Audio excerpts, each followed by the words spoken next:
welcome to another episode of Macro Pakistani. सबसे पहला सवाल जिसके बारे में हम बात करेंगे वो है इन्फ्लेशन से रिलेटेड। क्या इन्फ्लेशन यकीनन पाकिस्तान में बहुत हाई है और दूसरे कंट्री से कंपेयर भी ज़्यादा बुरा है या नहीं? Unfortunately, जवाब ये है कि Pakistan currently has the worst inflation rate in the region compared to other neighboring and other South Asian countries. और ये इन्फ्लेशन यकीनन बहुत हाई है और अनफॉर्चुनेटली और बढ़ते भी जाएगी because in the coming months जो प्लान है पेट्रोलियम या यूटिलिटीज इलेक्ट्रिसिटी गैस वगैरह की प्राइसेस इंक्रीज करने का उससे इन्फ्लेशन और भी फ्यूल होगी। हम अक्रॉस कंट्रीज किस तरीके से कंपेयर कर सकते हैं वो हम यूज करते हैं CPI consumer price index. Now consumer price index आपको ये बताती है कि एक एवरेज अर्बन हाउस होल्ड में आपकी जो बास्केट ऑफ गुड्स है उसकी प्राइस क्या है उस मुल्क में। नाउ ये 100% एग्जैक्ट कंपैरिजन नहीं है बिकॉज कुछ कंट्रीज अलग रेफरेंस ईयर्स वगैरह इस्तेमाल करते हैं, ये एक्सप्लेनेशन में ज्यादा नहीं जाएंगे, लेकिन ये एक सफिशिएंट अप्रोक्सीमेट आइडिया आपको अक्रॉस कंट्रीज दे सकती है द कंज्यूमर प्राइस इंडेक्स। तो वर्ल्ड बैंक के 2020 डेटा के मुताबिक पाकिस्तान की इस साउथ एशिया में सबसे हाईएस्ट इन्फ्लेशन रेट्स हैं। अगर हम उनके सीपीआई नंबर्स देखें तो बांग्लादेश में वो है 5.7%, श्रीलंका में है 6.2%, इंडिया में है 6.6% और पाकिस्तान में है 9.7%, which is obviously much higher. This also leads to our second question, which is that is this the fault of the previous government या ये इस current government की गलती है? Now, अगर हम ये ग्राफ देखें, जो ये ग्राफ आपके सामने अभी आएगा, उससे आप देख सकते हैं कि inflation in Pakistan has skyrocketed as soon as ये current PTI government power में आई है in 2018. तो क्या इसका ये मतलब है कि PTI is to blame for all of these problems? Not exactly. क्योंकि अगर हम पिछले गवर्नमेंट की एंड के टेन्योर देखें तो उन्होंने क्या किया था, उन्होंने करेंसी को आर्टिफिशियली प्रॉप अप किया हुआ था, वो आर्टिफिशियली डॉलर स्पेंड कर रहे थे to prop up the price of the rupee. That meant our reserves were finishing and this was an unsustainable practice, तो obviously ये पॉलिसी एंड करना जरूरी थी। जैसे ये पॉलिसी एंड हुई है तो करेंसी डिप्रिशिएट हो गई ऑब्वियसली बिकॉज उसकी नेचुरल वैल्यू ज्यादा डिप्रिशिएटेड थी।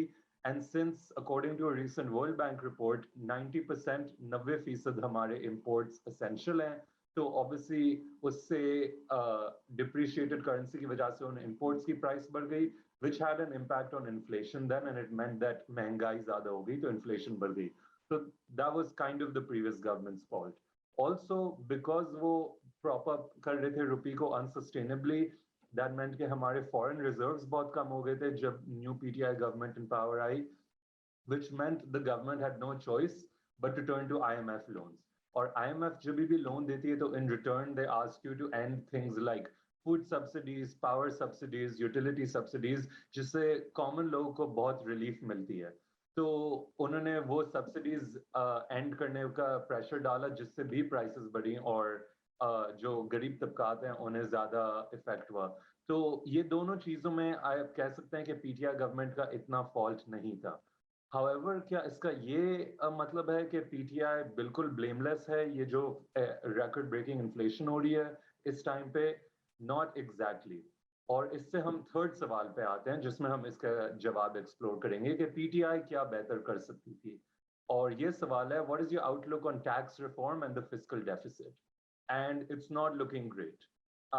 Now, अगर आप 2018 में जब in PTI government आए and they took out an IMF loan, that's understandable because previous government उन्हें इतना बुरा mess छोड़ के गई थी. But 3 years in and they have shown little to no progress on, for example, tax reform. अगर आप FBR के खुद numbers देखें तो 2017-18, which was the last year of the previous government, उस year FBR ने collect किए 3.8 trillion rupees. Next year, 2018-19, again collected 3.8 trillion rupees. 2019-20, 3.8 से अब वो 4 trillion rupees पे आ गए. And then 2020-21 में they've collected 4.7 trillion rupees. Now this is a small improvement, but according to the current finance minister Shaukat Tareen himself, these numbers need to be more than doubled. Also, अगर आप इन figures का breakdown देखें तो इसमें जो important figure देखने का है वो है direct taxes. Because हमारी governments often ये easy way out लेती हैं, which is to increase indirect taxes like sales tax, petroleum levy, customs tax, जो आपको गारंटीड पैसे मिल जाएंगे जिसके लिए आपको काम ज्यादा नहीं करना पड़ता। बट अनफॉर्चुनेटली ये टैक्सेस इनडायरेक्ट टैक्सेस होते हैं, तो ये गरीब तबकात को डिस्प्रोपोर्शनटली इफेक्ट करते हैं। इंस्टेड हमें डायरेक्ट टैक्सेस जो इनकम टैक्स है उसकी फिगर्स बढ़ाने की जरूरत है। लेकिन even since the new government has come in, that number has stayed stagnant at around 1.5 trillion rupees every year. Although latest year का ब्रेकडाउन अभी तक नहीं आया है तो उसको इंक्लूड नहीं करते, बट उससे पहले गवर्नमेंट के पहले 2 साल देखें तो ये नंबर बिल्कुल इंक्रीज नहीं हो रहा। This indicates a government's failure to grow the tax base, and because they are failing to grow the tax base, that means कि आपका जो फिस्कल डेफिसिट है वो बढ़ते जा रहा है। फिस्कल डेफिसिट बढ़ते जा रहा है मतलब आपकी करेंसी जो है वो और डिप्रिशिएट होते जाती है, जिससे और महंगाई होते जा रही है।